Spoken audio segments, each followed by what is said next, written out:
Sir ఇతరులు అందరూ మూట్లోకి వస్తే క్లియర్ గా వినపడుతుంది. Okay right. మొట్టమొదటిగా మీ అందరికీ ప్రభువైన యేసుక్రీస్తు నామములో అవుతున్నప్పుడు మరి చాలా ఛాలెంజింగ్ తో కూడినటువంటి పాట. దాదాపుగా అందరూ అంగీకరించాలండి. దీన్ని అంగీకరించాలంటే ఒకటే ఒక మార్గం మనకుంది.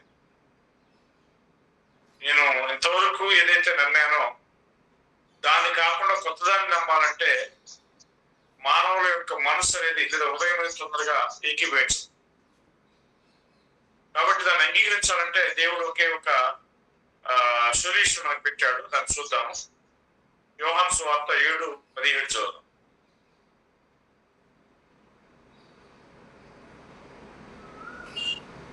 యోహాను సువార్త 7:17 యేసుక్రీస్తు ఈ విధంగా, ఎవడైనను ఆయన చిత్తము చెప్పున నిశ్చయించుకున్న ఎడల ఆ బోధ దేవుని వలన కలిగినదో లేక నా అంతట నేర్చున్నాను వాడు తెలుసుకొనును. ఇప్పుడు నేను కావచ్చు లేదా మీరు కావచ్చు, ఇది దేవుని వల్ల కలిగిందా లేకపోతే పలానా జాషువా గారు బోధిస్తున్నారా, పలానా శేఖర్ బ్రదర్ బోధిస్తున్నారా, పలానా కేకే రావు గారు బోధిస్తున్నారా, లేదా యెహోవా దేవుని యొక్క బోధ అని తెలుసుకోవాలంటే ఏం చేయాలి మనం? ఆన్సర్ మీరు చెప్పండి. 17వ వచనంలో మనం ఏం చేస్తే ఇది దేవుని బోధ లేకపోతే మనుషుల యొక్క బోధ అని అర్థం అవుతుంది? ఎవరైనా ఒక పరిశీలించి తెలుసుకుంటే వచనం నుంచి చెప్పు నరేష్. వచనంలో ఏం ఆన్సర్ ఉందో చెప్పు.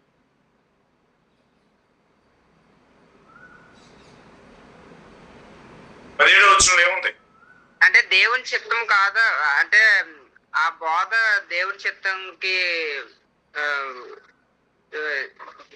సమానంగా ఉందా లేదా సరి చూసుకోవాలి. రైట్, కొంతవరకు నువ్వు సరిగా వచ్చావు. కానీ అసలు వాస్తవం ఏంటంటే నేను ఫస్ట్ ఆఫ్ ఆల్ నేనేం చేయాలంటే దేవుని చిత్తాన్ని నిశ్చయించుకోవాలి. అవునా కదా? అవసరం ఎవడైనాను ఆయన చిత్తం చొప్పున నిశ్చయించుకునేలా ఫస్ట్ ఆఫ్ ఆల్ ఏం చేయాలంటే మనం దేవుని చిత్తాన్ని నిశ్చయించుకోవాలి. అప్పుడు నిశ్చయించుకున్నప్పుడు ఎదుటి వ్యక్తి బోధించేది తన సొంత జ్ఞానం బోధిస్తున్నాడా లేకపోతే దేవుని యొక్క వాక్యాన్ని బోధిస్తున్నాడా అనే విషయం అర్థమవుతుందా కాదు? అర్థమవుతుంది. అప్పుడు ఒక వ్యక్తి తనంతా తానే బోధిస్తున్నాడు అనుకోండి, అతను దేని వెళ్తాడు? 18వ వచనం చదవండి. తనంతట తానే బోధించువాడు స్వకీయ మహిమను వెదకును గాని తన్ను పంపిన వాని మహిమను వెదకువాడు సత్యవంతుడు, ఆయన యందు ఏ దుర్నీతియు లేదు. యేసుక్రీస్తు యొక్క బోధనలో ఏదైనా తన స్వకీయ మహిమను వెదకటానికి ప్రయత్నాలు జరిగినట్లుగా మనం లేఖనాలు ఎక్కడైనా చూస్తామా? ఎక్కడ కూడా నేను బోధిస్తున్నాను అని చెప్పలే. ఆయన మాట్లాడిన ప్రతిసారి, చేసిన ప్రతిసారి, ఆయన ప్రయత్నం చేసిన ప్రతిసారి కూడా నా తండ్రి చిత్తం లేకుండా నేను ఏదీ చేయను, లేదా నా తండ్రి చిత్తం లేకుండా నా అంతటి నేను రాలేదు అని అంటాడు. కనుక ఇప్పుడు మనం మాట్లాడుతున్నటువంటి మాటలన్నీ ఎవరి మాటలు? తండ్రి యేసుక్రీస్తునకు తండ్రి దేవుడు ఇచ్చినటువంటి మాటలు మనం చూస్తాం. ఇప్పుడు యేసుక్రీస్తు ఏ ఒక్కటన్నా సొంతంగా మాట్లాడా? లేదు. యోహాను సువార్త 16వ అధ్యాయము 3వ వచనం 13వ వచనం చూస్తే మనకు తెలుసు. సత్యస్వరూపైన ఆత్మ అనగా ఏంటి? సత్యస్వరూపైన ఆత్మ అనగా పరిశుద్ధ ఆత్మ వచ్చినప్పుడు మిమ్మల్ని సర్వసత్యంలో నడిపించడని యేసుక్రీస్తు అపోస్తులతో మాట్లాడాడు. ఆయన తనంతట తాను ఏమైనా బోధించాడా? లేదండి. 16వ అధ్యాయం జ్ఞాపకం కదా, 16-13. ఆయన తనంతట తాను ఏమీ బోధించక వేటిని విన్న వాటిని బోధించి సంభవింపబో సంగతులను మీకు తెలియజేయను అని అన్నాడు. ఆయన ఎక్కడి నుంచి తీసుకున్నాడు ఆ మాటలని? యేసుక్రీస్తు ఎక్కడి నుంచి ఆ మాటలను తీసుకున్నాడు? తండ్రి వద్ద.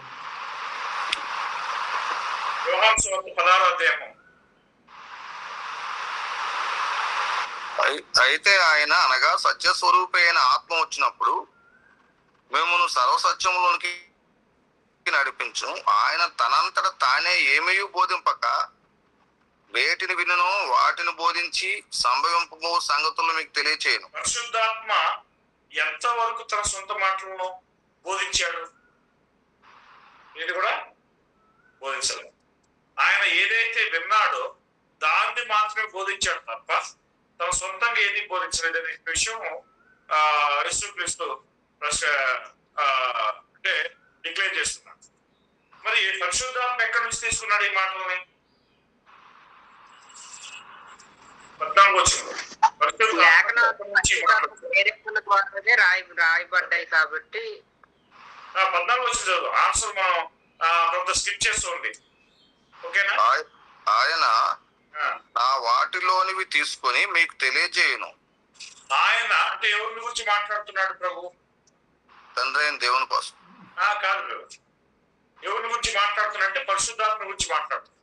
చూడండి మీకు కావాలంటే ఆయన అంటే పరిశుద్ధాత్మ నా వాటిలోని తీసుకుని మీకు తెలియజేయను.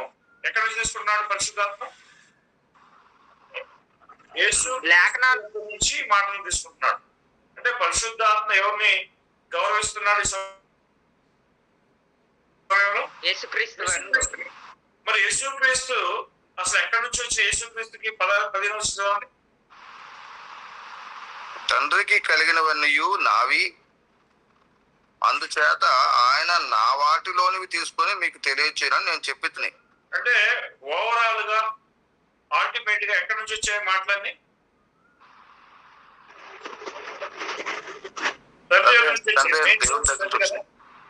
తండ్రికి కలిగినవన్నీ నావి, అందుచేత ఆయన అంటే ఎవరు ఇక్కడ?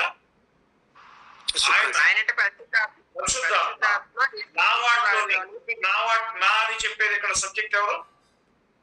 యేసుక్రీస్తు. యేసుక్రీస్తు ఏం చెప్తున్నాడంటే తండ్రికి కలిగి ఉన్నవన్నీ నాకు ఇవ్వబడ్డాయి. మరి ఆయన అంటే పరిశుద్ధాత్మ నా వాటిలోని తీసుకుని మీకు తెలియజేయను. అప్పుడు ఈ యొక్క ముగ్గురు యొద్ద నుంచి వచ్చినటువంటి మాటలు అంటే ఈ ఇద్దరు యొద్ద నుంచి వచ్చిన మాటలన్నీ కూడా పరలోకమందున్న తండ్రి యొద్ద నుంచి వచ్చాయి. దాంట్లో ఏమన్నా మనకి సందేహం ఉన్నదా? లేదు. అప్పుడు ఈ యొక్క మాటలు మనం అంగీకరించాలంటే మొదట 17వ వచనంలో ఏం చెప్పాడు? ఒకటే ఒక మాట, నీవు కావచ్చు, నేను కావచ్చు, ఇంకెవరైనా కావచ్చు, ఏం చేయాలా? ఆయన చిత్తాన్ని చేయనిచ్చుకున్నట్లయితే, ఎక్కడ నేను మాట్లాడిందంటే 7:17 యోహాను సువార్త 7:17 ఆయన చిత్తాన్ని చేయనిచ్చుకున్నట్లయితే ఆ బోధ యేసుక్రీస్తు తనంతట తాను బోధిస్తున్నాడా, లేదా ఒక సేవకుడు తనంతట తాను బోధిస్తున్నాడా, లేదా దేవుని యొక్క గ్రంథంలో నుంచే బోధిస్తున్నాడా అనే విషయం అర్థమవుతుందా? కావట్లేదు. కాబట్టి ఇక్కడ మన యేసుక్రీస్తు ఆరాధనకు పాత్రుడా కాదా అనే విషయాన్ని చూస్తున్నాం. అప్పుడు యేసుక్రీస్తు ఆరాధనకు పాత్రుడా కాదా అని తెలుసుకోవాలంటే యేసుక్రీస్తు యొక్క దైవికమైనటువంటి ఆ వ్యక్తిత్వాన్ని, యేసుక్రీస్తు యొక్క దైవికంలో ఆయనకున్నటువంటి పాత్ర ఏంటనే విషయాలు మనకు అర్థం కావాలి. యేసుక్రీస్తు దైవికంలో ఆ దేవత్వంలో ముగ్గురు వ్యక్తులు మనం చూస్తాం. అందరికి తెలిసిందే. మొదటి వ్యక్తి ఎవరు? నరేష్? తండ్రి అయిన దేవుడు. రెండో వ్యక్తి ఎవరు? ప్రభువైన యేసుక్రీస్తు వారు. మూడో వ్యక్తి పరిశుద్ధాత్మ. Very good. ఈ ముగ్గురు కూడా దైవత్వంలో అంటే దేవత్వంలో వారి యొక్క పాత్రలను పోషించారనే విషయం మనకు బైబిల్ గ్రంథం బోధిస్తున్నారు. మరి ఈ ముగ్గురు కూడా సమానమైనటువంటి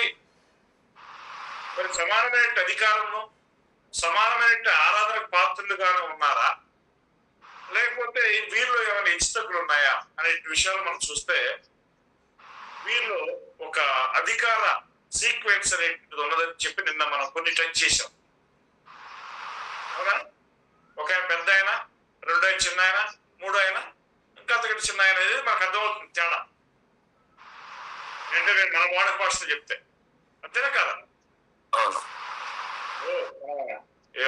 మొదటి కొరింథీ 11వ అధ్యాయంలో చదివాం కదా, 1, 3 వచ్చి చదవండి ఒకసారి.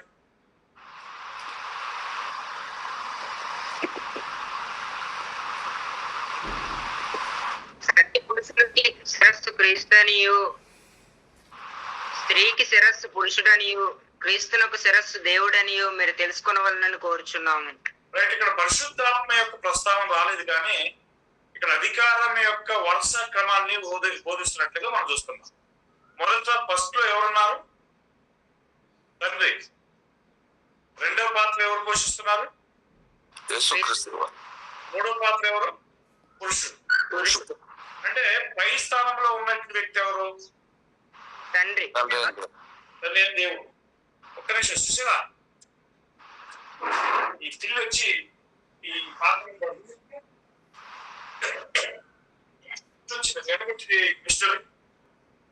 పోషించినటువంటి మొదటి క్షమించాలి మొదటి స్థానాన్ని పోషించినటువంటి ఆయన ఎవరు అంటే తల్లి అయిన దేవుడు. అధికారంలో మొట్టమొదటి స్థానాన్ని కలిగినటువంటి ఆయన అని చెప్పి మనం చూస్తున్నాం. రెండవది మూడవది ఇక్కడ చెప్పలేదు కానీ పరిశుద్ధాత్మ వస్తాడు, అంతే కదా? తర్వాత ఇక మానవుడు అని చెప్పి మనం చూస్తున్నాం. ఇప్పుడు ఈ విధమైన వరుస క్రమంలో యేసుక్రీస్తు యొక్క పాత్ర ఏంటి?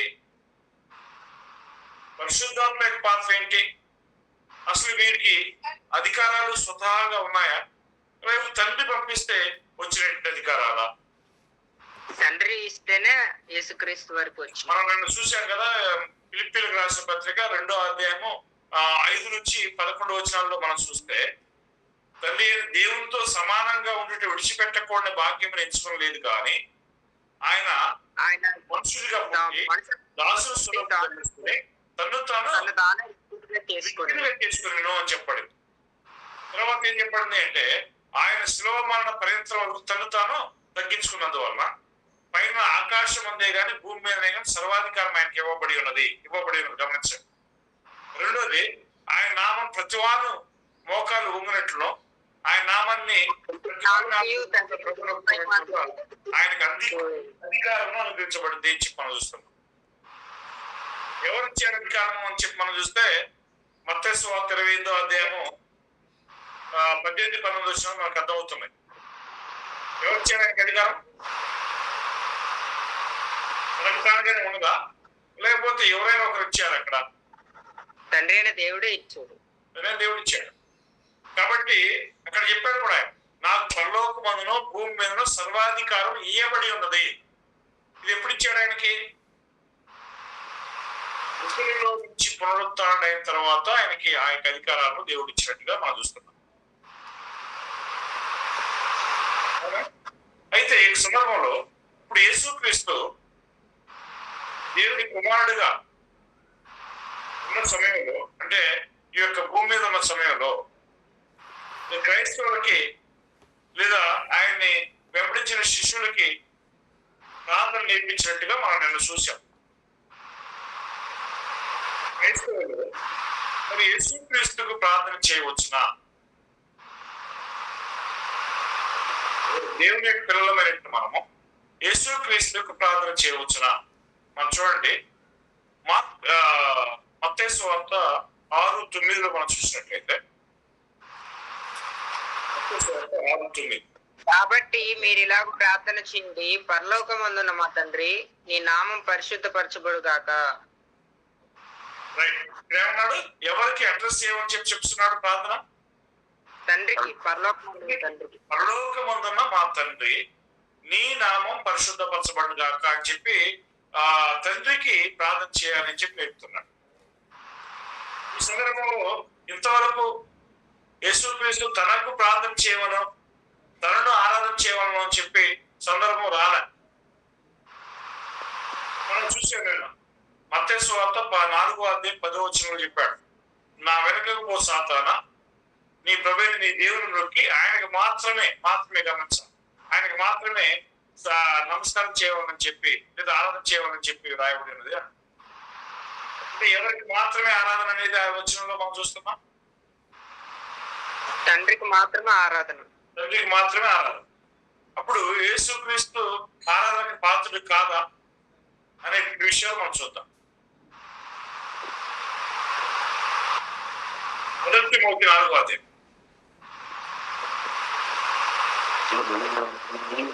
మొదటి తిమోతి 2:5. దేవుడు ఒక్కడే, దేవునికి నరులకును మధ్యవర్తియు ఒక్కడే, ఆయన క్రీస్తు యేసను నరుడు. రైట్. యేసు ఇది అపోస్తలుడైన పౌలు దాదాపుగా 66-67 సంవత్సరాల్లో ఈ పత్రిక రాస్తున్నాడు. ఇది క్రీస్తు శకం. రెండో పత్రికేమో తిమోతి, రెండో పత్రికేమో దాదాపు 68వ సంవత్సరంలో ఆయన మరణానికి ఒక 3 నెలలకు ముందు రాస్తాడు. ఈ మొదటి పత్రికనేమో ఆయన 66 నుంచి 67 మధ్యకాలంలో రాసి ఉండొచ్చు కోసం. అంటే నేను సుమారుగా చెప్తున్నాను. ఇప్పటికీ యేసుక్రీస్తు ఎక్కడ ఉన్నాడు? ఈ 67-65 సంవత్సరాల కాలం ఆ యొక్క ఏజ్ లో, అంటే ఆ సంవత్సరాల్లో ఉన్నాడు కదా, తండ్రి దగ్గర ఉన్నాడు. తండ్రి దగ్గర ఉన్నాడు కదా. ఇప్పుడు చెప్తున్నాడు ఆయన ఇంకనూ నరుడని చెప్పి మాట్లాడుతున్నాడు. యేసుక్రీస్తు నరుడా లేకపోతే దేవుడా, లేదా దేవుని కుమారుడు? అక్కడ దేవుని కుమారుడే, సజీవుడైన దేవుని కుమారుడు. ఎందుకు నరుడని పదాన్ని ఉపయోగించాడు పౌలు గారు? మనుష్య కుమారుడు కాదు, అంటే శరీరంతో పుట్టాడు కాబట్టి, జీవించిపోయాడు కాబట్టి నరుడు అని చెప్పి అంటున్నాడు. మనిషి కుమారుడు అంటున్నాడు. అది మనకు అర్థమవుతుంది, అవునా? అయితే చెప్తున్నాడు అక్కడ దేవుడు ఒక్కడే, దేవునికి నరులకును మధ్యవర్తి ఒక్కడే. The mediator. God is one and there is one mediator and God, mediator of God and of man. The man Christ Jesus అన్నాడు. అంటే ఆ మనుషుడు ఎవరంటే యేసుక్రీస్తు అన్నాడు. ఈయన ఎవరు? మీడియేటర్, అంతే కదా. మీడియేటర్ అంటే అర్థం ఏంటి? మీడియేటర్ అంటే యువతల ఒక వ్యక్తి ఉంటాడు, యువతల ఒక వ్యక్తి ఉంటాడు. ఇద్దరికి మధ్యలో ఎవరు ఉంటారు? మధ్యవర్తి ఉంటాడు, అవునా? అవునండి. ఇప్పుడు ఇద్దరు వ్యక్తుల మధ్యలో వారిని ఏమంటారంటే మీరు మధ్యవర్తి అంటారు. అప్పుడు ఇక్కడ మధ్యలో ఉన్నది ఎవరు? యేసుక్రీస్తు వారు. యేసుక్రీస్తు. అటువైపు ఉన్నటువంటి వారు, ఇటువైపు ఉన్నటువంటి వారు ఎవరు? అటువైపు యెహోవా దేవుడు, ఇటువైపు మనము. Very good. ఇప్పుడు మనుషులు, యెహోవా దేవుడు, మధ్యలో యేసుక్రీస్తు, అవునా? అప్పుడు యేసుక్రీస్తుకి అంటే మధ్యవర్తికి ఈ యొక్క పైన ఉన్నటువంటి ఆ యొక్క 2 పార్టీల మధ్యలో ఉన్నటువంటి సమానమైన అధికారం ఉంటుందా? ఇటు పైన యెహోవా దేవుడితో సమానమైన అధికారం ఉండదు. అందుకని అదే విధంగా మనుషులుగా ఉన్నటువంటి మనతో సమానమైనటువంటి మనలాంటి వాడు కూడా కాదు ఆయన, అవునా? మధ్యలో ఉన్నటువంటి దేవుడు అంటే యేసుక్రీస్తు. ఈ యేసుక్రీస్తు పైన యెహోవా దేవుడితో ఈక్వల్ అయి ఉండడానికి అవకాశం ఉందా? ఉండదండి. దానిలో చూద్దాం. ఏదైనా ఒక వస్తువు కొంటున్నాము, బయట పోయి ఏదైనా ఒక వస్తువు కొంటున్నాం, ఒక ఇల్లు కొంటున్నాం. ఇల్లు కొనేటప్పుడు ఆ ఇల్లును అమ్మేటువంటి ఓనర్ ఉంటాడు, కొనేటువంటి బయర్ ఉంటాడు. ఈ ఇద్దరికి మధ్యలో ఎవరు ఉంటారు? మధ్యవర్తి ఉంటాడు. మధ్యవర్తి ఉంటాడు. అప్పుడు ఈ యొక్క మధ్యవర్తి ఆ కొనేటువంటి ఆయనతో సమానంగా ఉండలేడు, ఈ ఆ యొక్క అమ్మేటువంటి ఆయనతో సమానంగా ఉండలేడు. ఆయన మధ్యవర్తిత్వాన్ని ఆచరించాల్సిన ఒక వ్యక్తి ఉన్నాడు అనే విషయం మనకు అర్థం. యేసుక్రీస్తు మధ్యవర్తినా లేకపోతే మెయిన్ బీయింగ్ ఇక్కడ మెయిన్ ముఖ్యమైన వ్యక్తి ఇక్కడ ఈ మధ్యవర్తిగా ఆయన గంటంతా ఇస్తే ఆ కొనేటింటి ఆయన ఒప్పుకుంటాడా లేదా అమ్మేటింటి ఆయన ఒప్పుకుంటాడా? 11 అంటాడా అంట. ఇప్పుడు ఇక్కడ యేసుక్రీస్తు పాత్ర ఏంటి? మధ్యవర్తి పాత్ర. ఇద్దరు పార్టీలకు వ్యతిరేక మధ్యలో ఉండి మధ్యవర్తిత్వం చేయటమే ఆయనకు పాత్ర అని ఆయనకు పని, అంతేనా? అవును. ఏమన్నా తేడాగా ఉందా లేదా నేను చెప్పేటివన్నీ మీకు అర్థం కాకుండా లేదు తేటగా ఉన్నాయండి, అర్థమవుతున్నాయి. ఎందుకంటే లేఖనాలలో లేదని చెప్తే మీరు పాయింట్అవుట్ చేయొచ్చు. బ్రదర్ ఇది లేఖనాలు ఎక్కడ ఉందండి, మీరు దీన్ని ఇలా చెప్తున్నారు నేను చెప్పి అడగొచ్చు కాలం. లేఖనాలలో ఉన్నదాన్ని అయితే మనం ఏం చేయాలని చెప్పి మొదటి చూసాము, అది 100% నమ్మాలి అని చెప్పి చూసాం. కదా. Correct correct. ఎందుకంటే 2వ పేతురులో మనం చూసినప్పుడు దేవుని యొక్క లేఖనాలన్నీ కూడా దేవుని యొక్క ప్రేరేపణ వల్లనే కలిగాయి, పరిశుద్ధాత్మ చేత మనుషులు ప్రేరేపించబడి దేవుని మూలంగా పలికారని చెప్పి మనం చూసాం. అంటే దాంట్లో ఒక్కటి కూడా ఏం లేదు, మనుషుని యొక్క ఇచ్చిన బట్టి కలిగిన లేఖనాలు లేవనే విషయాన్ని మనం చూసాం. కనుక ఈ యొక్క లేఖనాలతో ఏదైనా మనం జోడించినా గానీ లేదా ఏదైనా తీసివేసినా గానీ ఏమవుతాము?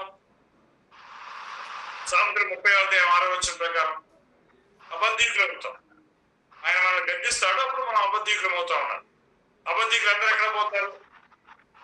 పండుకున్నట్టు అగ్నిగుండంలో పోతారనే విషయం మనకి ప్రస్తావించబడింది. కనుక ఈ సందర్భంలో యేసుక్రీస్తు ఒక మధ్యవర్తి స్థానాన్ని మరి ఆచరించాడని పాటించాడని మనం చూస్తాం. రెండోది, యేసుక్రీస్తు మరొకసారి నిన్నటి వచ్చిన మరొకసారి స్టేట్మెంట్ చూద్దాము. ఏమంటున్నాడంటే ఆయన యోహాను సువార్త 16వ అధ్యాయము, యోహాను సువార్త 16వ అధ్యాయము 30 నుంచి మనం చదువుదాము. క్షమించాలి 20 నుంచి. నేను తండ్రి వద్ద నుండి బయలుదేరి లోకమునకు వచ్చి ఉన్నాను. 16:20 జాన్ చాప్టర్ 16:20. మీరు ఏడ్చి ప్రలాపింతురు గాని లోకము సంతోషించును, మీరు దుఃఖింతురు గాని మీ దుఃఖము సంతోషమగునని మీతో నిత్యముగా చెప్తున్నాను. ఇది ఏ సందర్భాన్ని గురించి, జరగబోయే పరిస్థితుల గురించి ఆయన ముందుగానే చెప్తున్నాడు. అంటే యేసుక్రీస్తు భూలోకంలో సిలువ వేయబడి చంపబడి తర్వాత ఆయన 3వ దినాన లేపబడి పరలోకానికి వెళ్ళిపోయినటువంటి సందర్భాన్ని గురించి, వెళ్ళిపోబోయే సందర్భాన్ని గురించి మాట్లాడుతున్నట్టుగా మనకు అర్థమవుతుంది. మీరు ఇప్పుడు నాకు వచ్చిన శ్రమల్లో, నాకు వచ్చినటువంటి యొక్క మరణంలో మీరు ఏడుస్తారు, ప్రలాపిస్తారు. కానీ కొంతకాలం అయిన తర్వాత మీరు నన్ను చూడరు, కొంతకాలం నన్ను చూడరు అన్నాడు. అంటే ఆయన వెళ్ళిపోయిన తర్వాత వారు ఆయన చూడరు. మరి కొంచెం కాలం నన్ను చూసేదరు అన్నాడు. అంటే యేసుక్రీస్తు 2వ రాకడలో ఆయన చూస్తారు. నేను చెప్పిన మాటల గురించి మీరు ఒకరితో ఒకరు ఆలోచించుకుంటున్నారా అని చెప్పి 20వ వచనం చెప్తున్నాడు. మీరు ఏడ్చి ప్రలాపితురు గాని లోకము సంతోషించును. మీరేమో యేసుక్రీస్తు మా ప్రభువు పోయాడు, ఆయన చంపారు, ఆయన సమాధి చేశారని చెప్పి మీరు ప్రలాపిస్తారు. కానీ లోకస్తులకు ఏ విధంగా ఉంటుంది? అది వారికి సంతోషంగా ఉంటుంది. మీరు దుఃఖితులు కానీ లోకము సంతోషించినని మీతో నిశ్చయంగా చెప్తున్నాము. ఈ యొక్క మరణము, ఈ సమాధి, తిరిగి ఆయన పునరుత్థానుడై పరలోకానికి వెళ్ళే ఆ స్థితి గురించి ప్రభు ఏ విధంగా బోధిస్తున్నాడంటే, స్త్రీ ప్రసవించినప్పుడు ఆమె గడియ వచ్చిన కనుక ఆమె వేదన పడను. అయితే శిశువు పుట్టగానే లోకమందు నరుడు ఒకడు పుట్టిన సంతోషం చేత ఆమె ఆ వేదన మరీ జ్ఞాపకం చేసుకున్నదు అంటే ఇక్కడ ప్రభు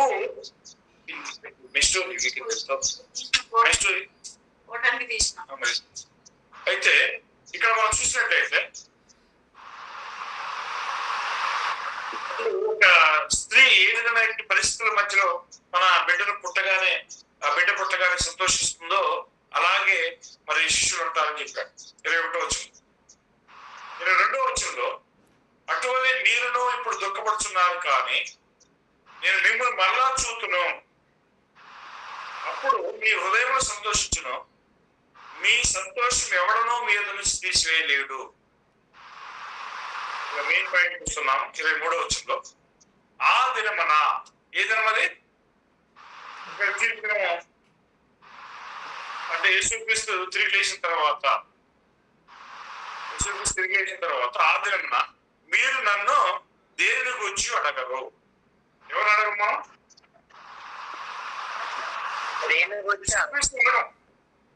అడిగేది ఎవరిని అడుగుతున్నాం? మనం చూడక మనం యేసు ప్రభువుని అడగట్లే. ఆ దినమున మీరు దేని గురించి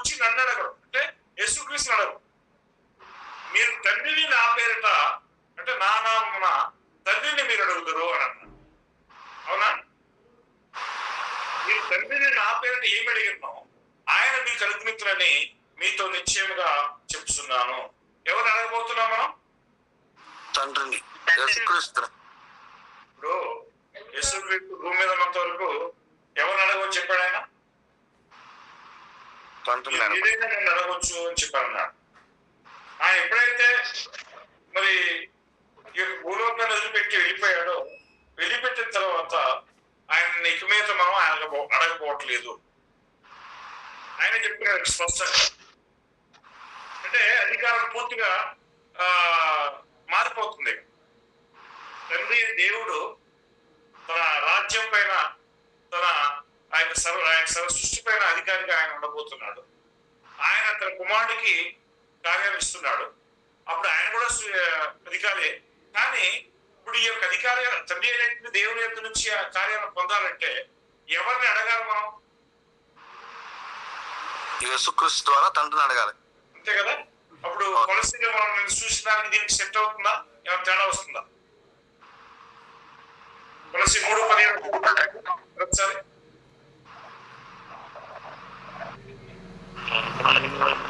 మరియు మాట చేత గాని క్రియ చేత గాని మీరు ఏం చేసినో ప్రభువైన యేసు ద్వారా దేవునికి మీరు కృతజ్ఞతాస్తుతులు చెల్లించవలెను. ఎవరికి కృతజ్ఞతాస్తుతులు పోవాలి? ప్రభువైన యేసు ద్వారా తండ్రి అయిన దేవుని. అంటే ద్వారా అంటే మనకు అర్థమవుతుందిగా. అని చెప్తున్నాడు ఇంగ్లీష్ లో, everything what ever you do in word or deed, do all in the name of the Lord Jesus Christ, giving thanks to God and the Father by him అంటే అర్థమవుతుందా? అంటే యేసు క్రీస్తు ద్వారా ఎవరికి మనం కృతజ్ఞతాస్తుతులు చెల్లించాలి? అదేవిధంగా ఎఫెసీ 5 కూడా మనం చూసాం కదన్నా. ఒకసారి ఎక్కడ కూడా పోదాం. ఎఫెసీ 5వ అధ్యాయం 19వ వచనం.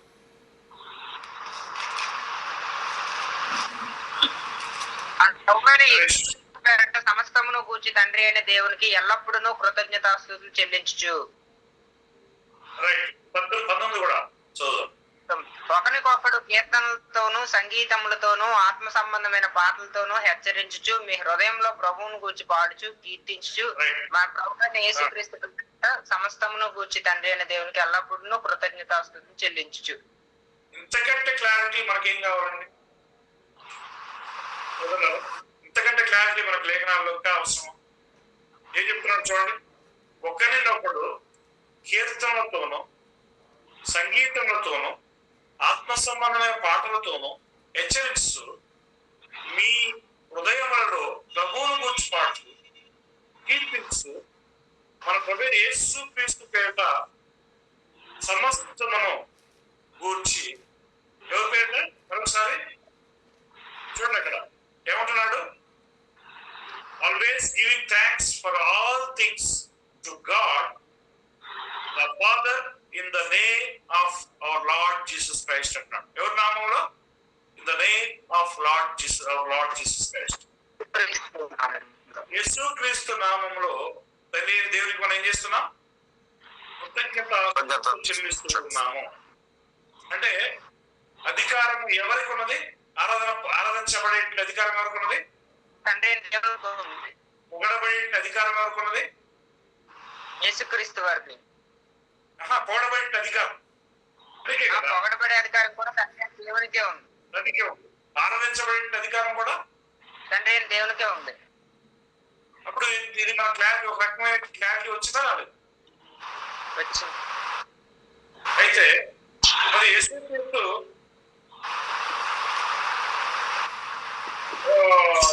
తండ్రి దేవుడిగా డిసిగ్నేట్ చేయబడ్డాడు. అంటే Christ is designated as God. అంటే ఆయన దేవుడిగా చెప్పబడ్డాడు. దేవుడిగా చెప్పబడినందువలన యేసుక్రీస్తు ఆరాధనకు పాత్రుడా అనేటువంటిది మనం చూద్దాం. దేవుడిగా చెప్పబడ్డటువంటి వాళ్ళు ఎవరెవరంటే, మొదటగా తండ్రి దేవుడు దేవుడిగా చెప్పబడ్డాడు. దేవుడే మొత్తం చెప్పట్టగా దేవుడే. యేసుక్రీస్తు దేవుడిగా చెప్పబడ్డాడు. పరిశుద్ధాత్మ కూడా దేవుడిగా చెప్పబడ్డాడు దేవుని యొక్క లేఖనాల ప్రకారం. ఆ తర్వాత ఇశ్రాయేలు కూడా దేవుడిగా చెప్పబడ్డారు. అవునా? ఇశ్రాయేలు దేవుడిగా చెప్పబడ్డారా లేదా? అప్పుడు దేవుడిగా చెప్పబడిన వారందరూ కూడా ఆరాధన పాత్రులేనా? అంటే అధికారం బట్టి చెప్పొచ్చు. అదే ఇప్పుడు అధికారం బట్టి చెప్పొచ్చు. కానీ ఇప్పుడు ఒక అర్థంతో ఇశ్రాయేలు కూడా దేవుళ్ళే అని చెప్పన్నాడు బైబిల్ లేఖనం. అవునా? నరేష్ కనిపిస్తుందా?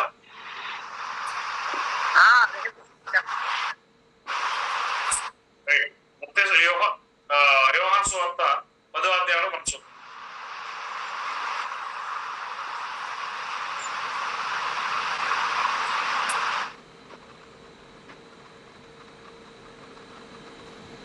ఇక్కడ యేసుక్రీస్తు మరి గొర్రెల దొడ్డిని గురించి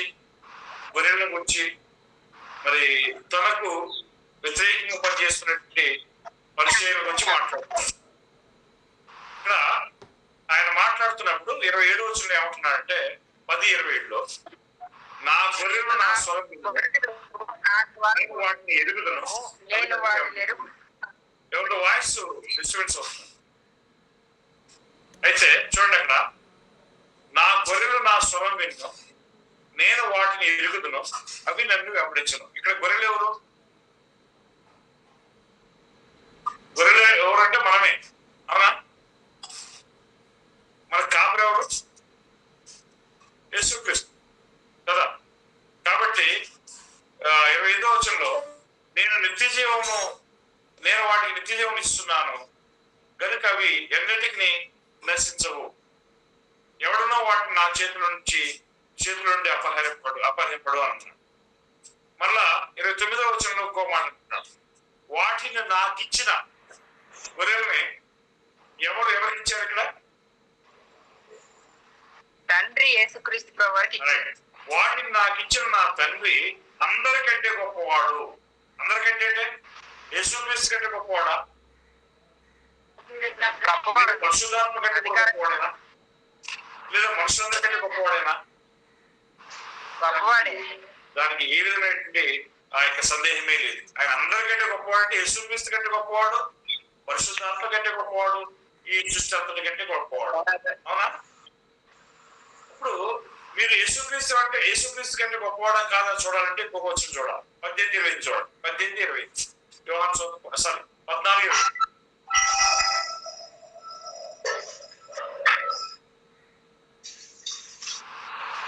యోహాను 14:20 ఒకసారి చదవండి. నేను వెళ్ళి మీ యొక్కకు వచ్చేదనని మీతో చెప్పిన మాట మీరు వింటారు కదా. తండ్రి నాకంటే గొప్పవాడు గనుక మీరు నన్ను ప్రేమించిన ఎడల నేను తండ్రి వద్దకు వెళ్ళుచున్నానని మీరు సంతోషింతురు. చూసారండి, తండ్రి నాకంటే గొప్పవాడు గనుక. యేసుక్రీస్తు కంటే తండ్రి దేవుడు గొప్పవాడేనా లేకపోతే ఇద్దరు సమానం? దేవుడు యేసుక్రీస్తు కంటే గొప్పవాడు. ఇప్పుడు యేసుక్రీస్తు కూడా దేవుడే కదా, ఎందుకు మనం ఆయన ఆరాధించకూడదు అని చెప్పానంటే దానికి కూడా అవసరం ఉంది, మనం చూస్తాం. కాబట్టి ఇది అప్పుడు దేవుడు లేనట్టు అందరూ కూడా ఆరాధించబడాలని ఉందా? చూడండి, కింద మనం ఇదే వరుసలో చూసుకుంటూ పోతాం. 30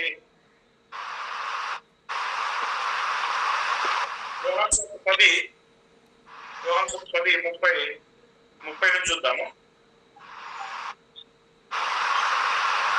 నేను నా తండ్రి ఏకమై ఉన్నామని వారితో చెప్పాను. తండ్రి ఏకమై ఉన్నాను. ఒప్పుకున్నావా? ఏ విధంగా ఏకమై ఉన్నారనే విషయం మీకు తర్వాత కాలంలో నేను వివరిస్తాను. తండ్రి ఏకమై ఉన్నారు. అప్పుడు వెంటనే ఈ మాట ఎప్పుడైతే చెప్పాడో, యేసుక్రీస్తు దేవుడితో సమానుడిగా చేసుకుంటున్నాడని చెప్పాడో, యూదులు ఏం చేశారు? రాళ్ళతో కొట్టి చంపాలని చెప్పి ఆయన మీద రాళ్ళెత్తి పట్టుకున్నారు. అప్పుడు ఆయన ప్రశ్నిస్తున్నాడు, ఎందుకు మీరు నన్ను రాళ్ళతో కొట్టి చంపాలనుకుంటున్నారు? నేను చేసి ఏ మంచి క్రియను బట్టి మీరు చంపాలనుకుంటున్నారు అని చెప్పి అడుగుతాడు. 32 వచ్చింది. చదవండి నరేష్.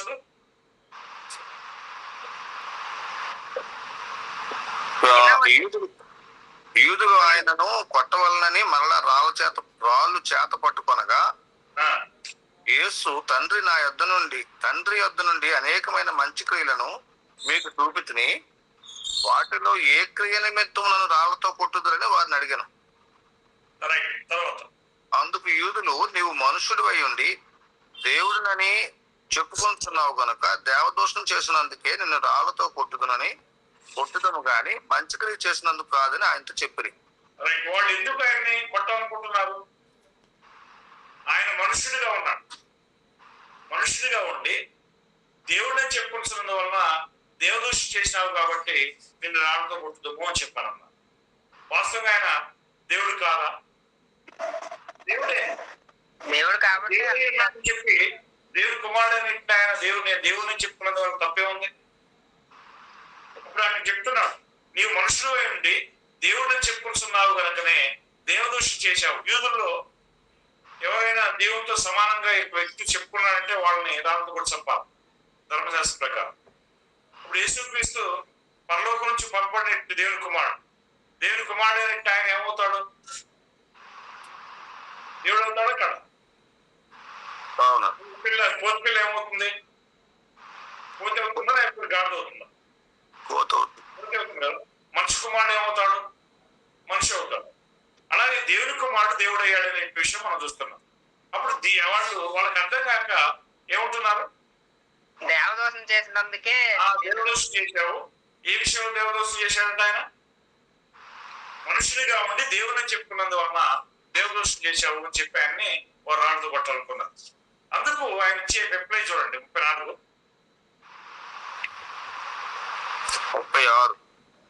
అండి. దైవములని నేను అంటినని మీ ధర్మశాస్త్రంలో వ్రాయబడి ఉండలేదా? రైట్. మీరు అంటే ఎవరితో మాట్లాడుతున్నాడు ఆయన?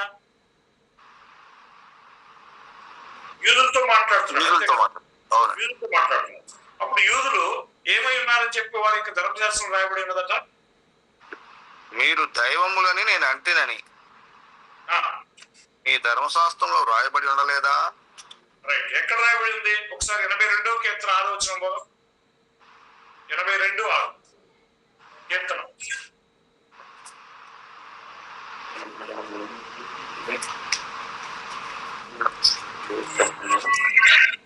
మీరు దైవములనియు మీరందరూ సర్వోన్నతుని కుమారులనియు నేనే సెలవిచ్చి ఉన్నాను. చూడండి, అక్కడ మీరు దైవం అంటే ఏముంటే అర్థం ఏంటండి? చూడండి, అక్కడ I have said you are gods and all of you sons of the most high అన్నాడు. అంటే మీరు ఏమైనారు అంటున్నాడు ఇక్కడ? దైవములు. ఎవరు దైవములు?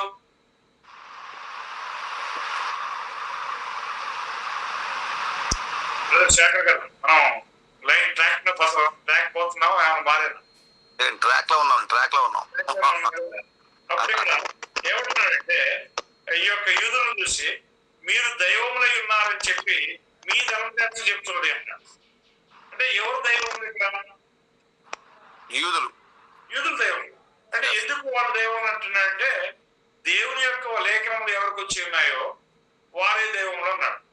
ఏది 35వ వచనం. లేఖనం ఎప్పుడు కూడా ఏం కాదు, నిరర్థకం కాదు కదా. దేవుని వాక్యం ఎవరికి వచ్చినో వారే దేవుని చెప్పిన నేను దేవుని కుమారుడు అని చెప్పినందుకు తండ్రి ప్రతిష్ఠ చేసి లోకంలోనికి పంపిన వారితో నీవు దేవదోషం చేస్తున్నావని చెప్పుదురా అన్నాడు. మీరు దైవం అని చెప్పి ధర్మశాస్త్రం రాయబడి ఉన్నది. అప్పుడు తండ్రి నన్ను ప్రతిష్ఠ చేసి లేదా అభిషేకించి నన్ను పంపాడు కదా. అప్పుడు తండ్రి పంపినటువంటి నేను మరి నన్ను దేవదోషం చేశారని చెప్పి నేను చెప్తున్నారే, అది నాకు న్యాయం అవుతుంది అని అడిగాడు. అప్పుడు వీళ్ళు దైవములే. ఎవరు? ఇశ్రాయేలు. ఏ అర్థంతో వాళ్ళు దైవములు? దేవునితో సమానమైనటువంటి అర్థంతో దైవంలా, లేదా యేసుక్రీస్తుతో సమానమైనటువంటి అర్థంతో దైవంలా, లేదా దేవునితో సమానంగా ఆరాధించబడే అర్థంతో దైవంలా కాదు. దేవుని లేఖనాలు ఎవరికైతే వచ్చాయో వారు దైవములు అనే అర్థంతో వారు దేవుడు. అంతేనా కదా? అంతే కదండి. 35వ వచనం ఒకసారి మళ్ళా చదువుదాం.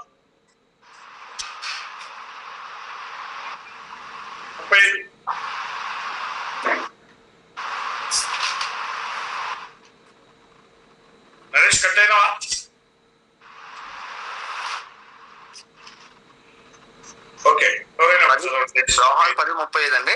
అవునండి. చదువుతున్నాను, నేను చదువుతున్నాను.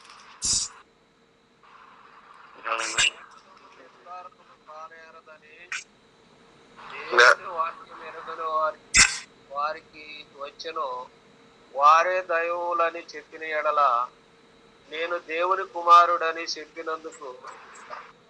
ఇక్కడ ఏ విధంగా యూదులు దైవంలో ఉన్నారనే విషయం మనం చూస్తున్నాం. యూదులు దేవుని లేఖనాలు వారు పొందినందువలన వారు దైవంలో అంటున్నారు. అప్పుడు యేసుక్రీస్తు ఏ విధంగా దైవము? ఆయన కుమారుడు కాబట్టి. కుమారుడు కాబట్టి ఒకటి, రెండోది సృష్టికర్త కాబట్టి. ఇది యోహాను సువార్త 1:1 మనకు తెలుసు కదా. ఆ తర్వాత నిన్న ఒక బ్రదర్ చూపించారు, ఏది రోమీలకు రాసిన పత్రిక 9:5. అక్కడ కూడా పోదాం ఆ తర్వాత. అప్పుడు యేసుక్రీస్తు కూడా దైవం, అదేవిధంగా యూదులు దైవం, అదేవిధంగా మరి పరిశుద్ధాత్మ కూడా దైవమే. మరి అయినందువల్ల వీళ్ళందరూ కూడా ఆరాధనలో మరి పాత్రమైనటువంటి వారా, ఆరాధన పాత్రులా? కూడా యూదులేనండి. వీరు ఆరాధనకి పాత్రులు కాదు అనే విషయాన్ని మనం అర్థం చేసుకోవచ్చు. మరి యేసుక్రీస్తు మాత్రమే, అంటే పరిశుద్ధాత్మ ఆరాధన పాత్రులు కానప్పుడు, లేక మరి యూదులైనటువంటి దైవములుగా ఉన్నటువంటి యూదులు ఆరాధన పాత్రులు కానప్పుడు, మరి యేసుక్రీస్తు మాత్రమే ఎందుకు ఆరాధన పాత్రులు అనేటువంటి విషయాన్ని మనం చూద్దాం. అంటే అర్హత కలిగినటువంటి వారందరూ కూడా పాత్రులేనా? అంటే దైవములుగా అర్హత కలిగినటువంటి వారందరూ కూడా పాత్రులేనా కాదు అనే విషయాన్ని మనం చూస్తాం. అయితే ఇక్కడ యేసుక్రీస్తు మళ్ళీ దేవుని చేత ప్రతిష్ఠ చేయబడి ఈ లోకంలో పంపబడ్డాడు. ఇప్పుడు ఆయన చేసే ప్రతి కార్యము, చేసే మాట్లాడే ప్రతి మాట అన్నీ కూడా తల్లి యొక్క సెలవు చేతనే చేస్తున్నాడు అనే విషయాన్ని మనం చూస్తున్నాం. అయితే